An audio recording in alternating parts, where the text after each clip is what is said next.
ಮಹಾರಾಷ್ಟ್ರದ ಘಟ್ಟ ಪ್ರದೇಶಗಳಲ್ಲೂ ಕೂಡ ಮಳೆ ಅಬ್ಬರಿಸ್ತಾ ಇದೆ. ಭಾರಿ ಮಳೆಗೆ ಕೃಷ್ಣಾ ನದಿಯ ನೀರಿನ ಪ್ರಮಾಣ ಏರಿಕೆ ಆಗ್ತಾ ಇದೆ. ಕೃಷ್ಣಾ ನದಿಗೆ 25,000 ಕ್ಯೂಸೆಕ್ಗಿಂತ ಹೆಚ್ಚಿನ ಇನ್ಫ್ಲೋ ಒಳಹರಿವು ಕಾಣಿಸ್ತಾ ಇದೆ. ಹಿಪ್ಪರಗಿ ಜಲಾಶಯದಿಂದ 40,000 ಕ್ಯೂಸೆಕ್ ನೀರನ್ನ ನದಿಗೆ ಹರಿಬಿಡಲಾಗ್ತಾ ಇದೆ. ಕೊಲ್ಲಾಪುರದ ಪಂಚಗಂಗಾ ನದಿಯ ಒಳಹರಿವಿನ ಪ್ರಮಾಣ ಕೂಡ ಹೆಚ್ಚಳ ಆಗ್ತಾ ಇದೆ. ಪಂಚಗಂಗಾ ನದಿಯ ಬ್ರಿಡ್ಜ್ ಕಮ್ ಬ್ಯಾರೇಜ್ ಕೂಡ ಇದರಲ್ಲಿ ಮುಳುಗಡೆ ಆಗಿರೋದ್ರ ಡೀಟೇಲ್ಸ್ ಕೂಡ ಸಿಗ್ತಾ ಇದೆ. ಸೊ ಒಂದು ಭಾಗದಿಂದ ಮತ್ತೊಂದು ಭಾಗಕ್ಕೆ ಸಂಚಾರ ತಾತ್ಕಾಲಿಕವಾಗಿ ಸಾಧ್ಯ ಆಗ್ತಾ ಇಲ್ಲ.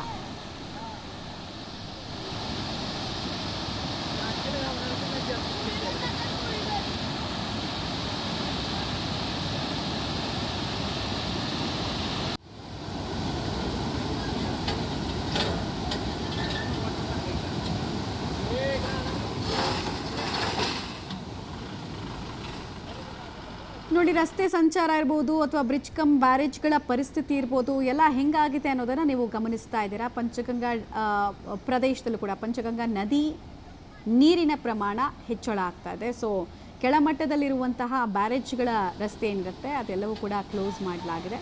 ಕೊಲ್ಲಾಪುರ ಇರ್ಬೋದು, ಮಹಾರಾಷ್ಟ್ರದ ವಿವಿಧ ಪ್ರದೇಶಗಳು, ಮುಂಬೈ ಎಲ್ಲವೂ ಕೂಡ ಇಂಥದ್ದೇ ಪರಿಸ್ಥಿತಿಗಳು ಕಂಡು ಬರ್ತಾ ಇದೆ.